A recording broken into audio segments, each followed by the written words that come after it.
Have you ever wondered where the monsters in The Witcher 3 actually come from? Well, they are from Poland.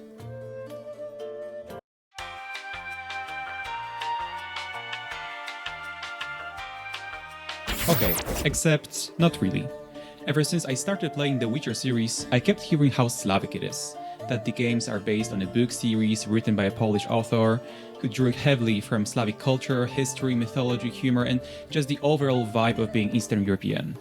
And yes, the books definitely do include many Slavic elements, but not exclusively. The Witcher world is more eclectic than people think.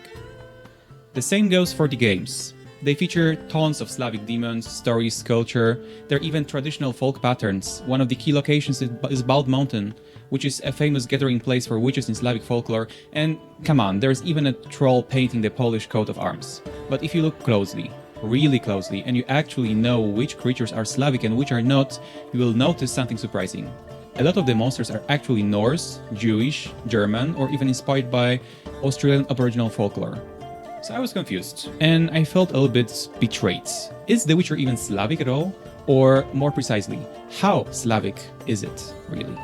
Welcome to Basement Brainstorm, where we answer the questions you've never had on topics you've never heard of. In this video, I'm going to dig into the origins of the monsters in The Witcher 3 and figure out where they actually come from and how historically accurate they are. But how do we actually determine where a monster comes from?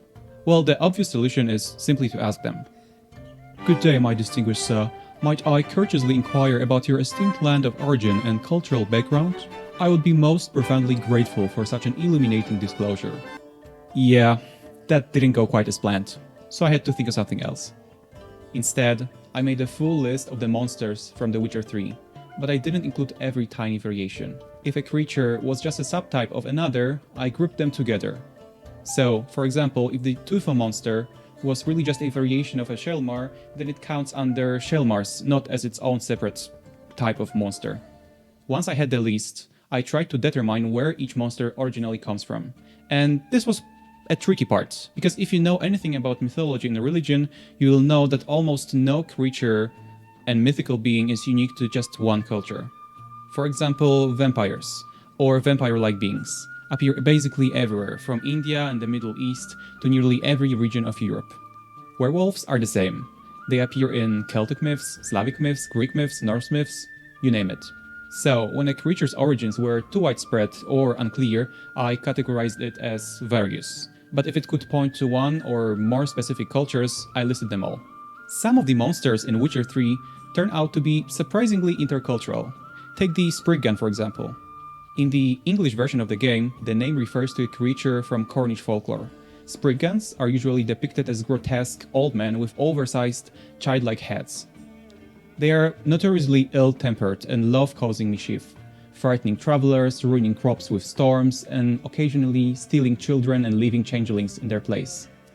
Meanwhile, in Polish or Ukrainian versions of the game, the same creature appears under a different name and is much more similar to the Leshen, also known as Borowy. This being lived in forests, wetlands, and deep woodlands. It was often shown with deer antlers and leaves instead of hair, and was believed to be the shepherd and ruler of all forest animals. A Leshen's relationship to humans reflected how those humans treated nature. And because its true form was spiritual rather than physical, even destroying its body wouldn't kill it. It would simply reappear elsewhere.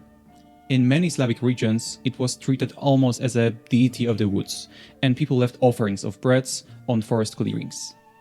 So in this case, I could list the creature as purely Slavic, since the in-game design matches the Leshen far more than the Cornish Spriggan, but I still wanted to give Cornish folklore its moment of recognition.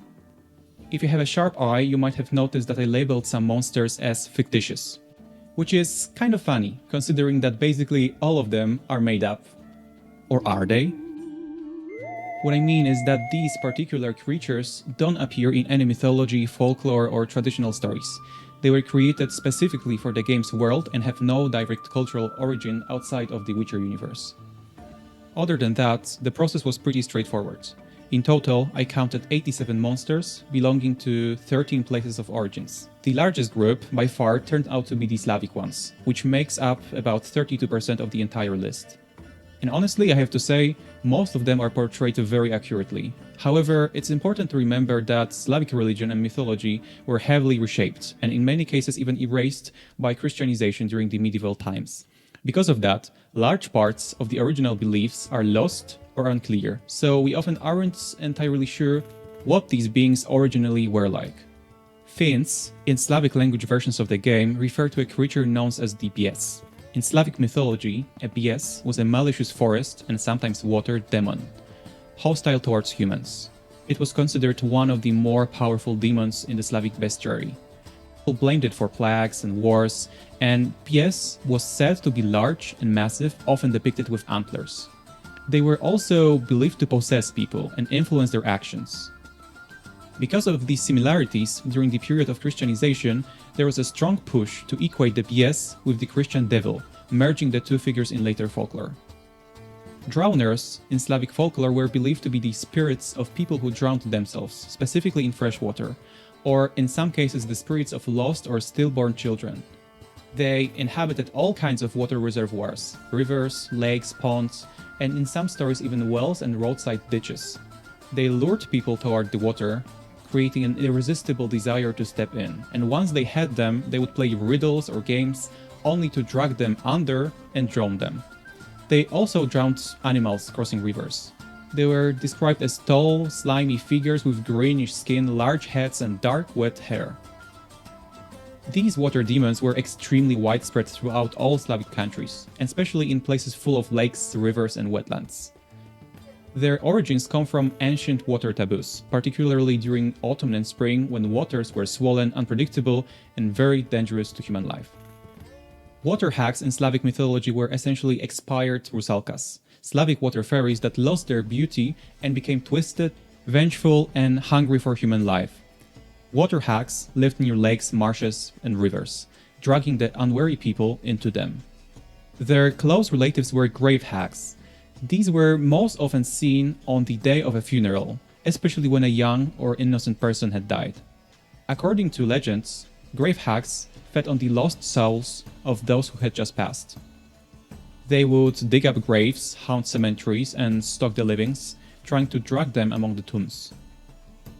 There were actually many more types of hags in Slavic folklore that didn't make it into the game, the most notable being the forest hag. Forest hags were found in thick, deep woods. They were extremely irritated by human presence and therefore hostile and malicious. In Slavic tales, these demons could take the form of a beautiful young woman to lure careless men into the most remote parts of the forest, where they would suffocate them with their breasts. In some regions, there once existed a brutal custom of executing women by drowning them in wells. Over time, this practice died out, but the fear remained, and a new creature appeared in the stories, the well hag. People believed that a hag living deep within the well could grant wishes when you shout down to her at the darkest hour of the night. If you ever wondered why so many Slavic monsters take the form of an old woman, there's a simple explanation. In the past, very few women lived to old age, mainly due to frequent and dangerous childbirths without medical care. Those who did survive to become elderly often appeared suspicious, so old women were frequently demonized in Slavic folklore. A good example of that is Kikimora. In Slavic beliefs, she was a demon taking the form of a tiny, wrinkled old woman, very different from the spider-like creature seen in The Witcher. She appeared in cursed houses, attracted other demons, was hostile toward men, and spent the nights waking babies and disturbing sleep. Another demon that was portrayed inaccurately is the Night Wraith. Night Wraith in Slavic mythology was a mischievous and troublesome spirit. Not necessarily as deadly as in The Witcher 3 though. She was believed to be born from the soul of a sinner or someone deeply wronged in life. A person could even become a Night Wraith while still alive, under the influence of strong negative emotions. Night Wraiths lived not only in fields, but also near small rivers and crossroads. Some people believed they could enter houses and cause sleep paralysis or nightmares. The counterpart of Night Wraith, both in The Witcher 3 and in real life, is the Noon Wraith. Noon Wraith was truly dangerous. They were said to be created from a woman who died shortly before her wedding, which explains the white wedding dress. They hunted farmers at noon, during the hottest part of the day, holding a sickle in their hands. This was most likely a personification of heatstroke. It's one of the most famous Slavic demons, and belief in noon wraiths survived in rural areas until just a few decades ago. The second biggest category is the fictitious demons, making up about 15% of the total. This group includes monsters like fladders, foglets, forktails, and sandcrabs. Since these creatures were created specifically for the game, there isn't any real-world folklore to talk about here, so that's basically it for them. Greek and Roman monsters account for 12 of the monsters in The Witcher 3. If you have read Greek mythology, you'll recognize quite a few right away: Echidnas, Erinyes, Harpies, Sirens, and Basilisks. Among the less obvious ones, there's Sylvan. Dares disturb my divine being. Geralt of Rivia. In Roman tradition, Sylvanus was a forest and field deity, protecting wild lands, pastures, boundaries, and herds, and also promoting fertility. The All-God you call him. First I've heard. Is some new deity? Nay, 'tis ancient, revered by our forefathers. He was believed to be a son of a shepherd and a goat. This demon was widely worshipped by peasants, common folks, and slaves, and offerings typically included fruit or small domestic animals. Sylvanus was not inherently dangerous, but he could be annoying, often frightening travelers who crossed through his forests. Next category are monsters from German culture, making up about 8% of all. Quite interestingly, many of them come from Grimm brothers fairy tales, like Longlock. I know that she's technically just a banshee, but she's pretty clearly a reference to Rapunzel, or the Toad Prince. The Alp is a demon from German folklore. It's sometimes compared to a vampire because it was believed to feed on sleeping humans in a way that I probably cannot clearly describe without getting banned. But if you're curious, you can Google that for yourself. Alps were often thought to come from the spirits of recently deceased relatives, but sometimes they were simply just independent demons. They could shapeshift easily into animals like a dog, pig, or even a butterfly, which allowed them to slip into people's bedroom at night. That's why blocking the keyhole was considered a form of protection against them. Alps were commonly associated with sleep paralysis, nightmares, and the feeling of being suffocated in your sleep, a bit like Slavic night wraith. Nordic monsters account for around 7% of the monsters in The Witcher 3.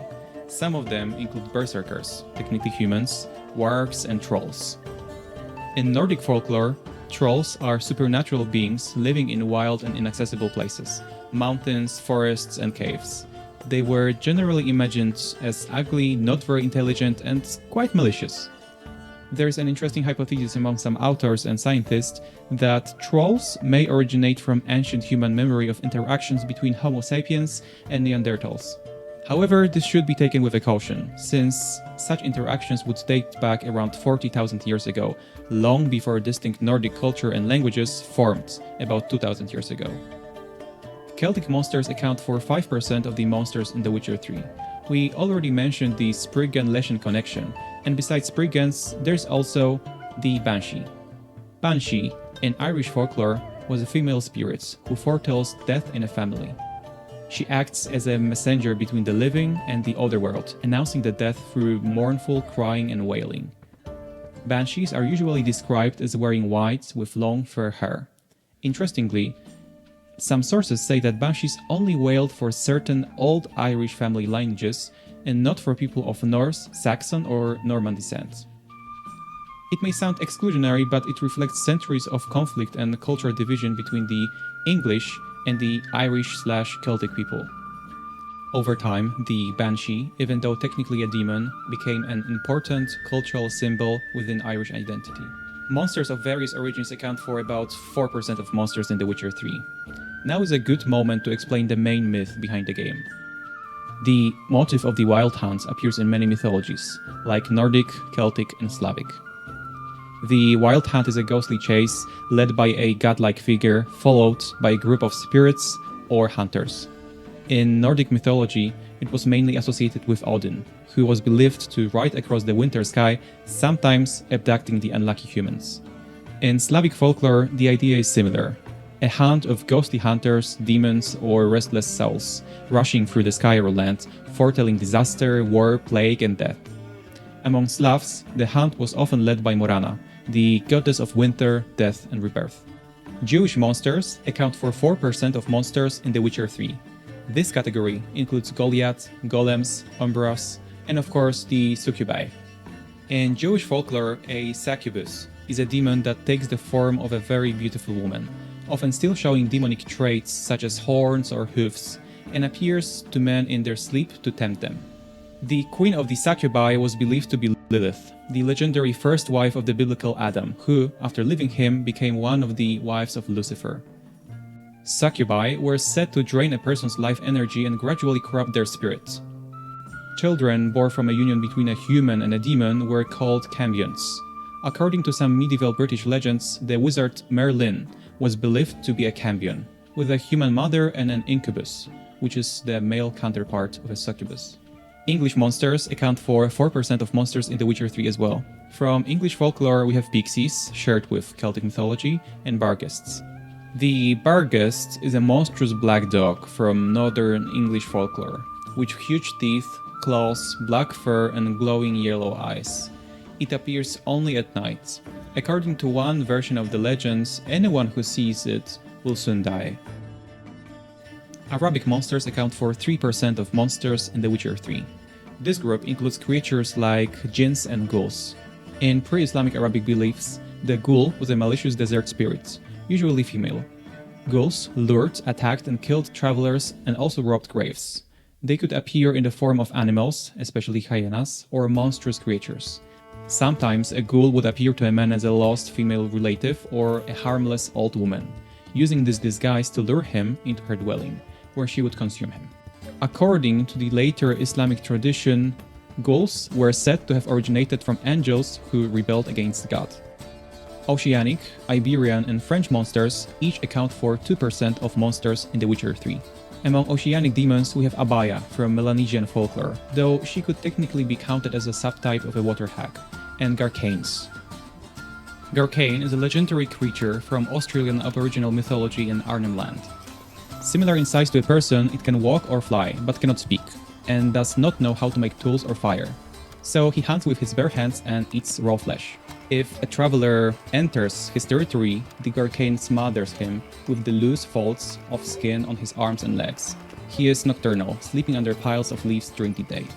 From Iberian folklore we have bruxas and endregas. In Spanish and Portuguese folklores, bruxas were once human witches who, through magic, turned themselves into undead, developing a craving for blood. Their typical victims were infants, small animals, and unwary travelers. Endregas are based on the creature named Endiago from Amadis de Gaula, 16th century Spanish novel, where it was a monstrous hybrid of hydra and dragon. The hero's fight against it was meant to represent the struggle between the divine virtue and demonic corruption. From France, we have gargoyles and melusines. Melusine is a female water spirit, associated with sacred springs and rivers. She is usually depicted as a woman who is serpent or fish-bodied from waist down, sometimes with wings or two tails. Her myths are especially rooted in northern and western France, Luxembourg and other Low Countries. And that's all. If you're still here, it means you either liked the video or fell asleep. If it's the first, thanks! Feel free to like, subscribe and check out the other videos on the screen. Either way, stay tuned. More questions you've never had are coming up next.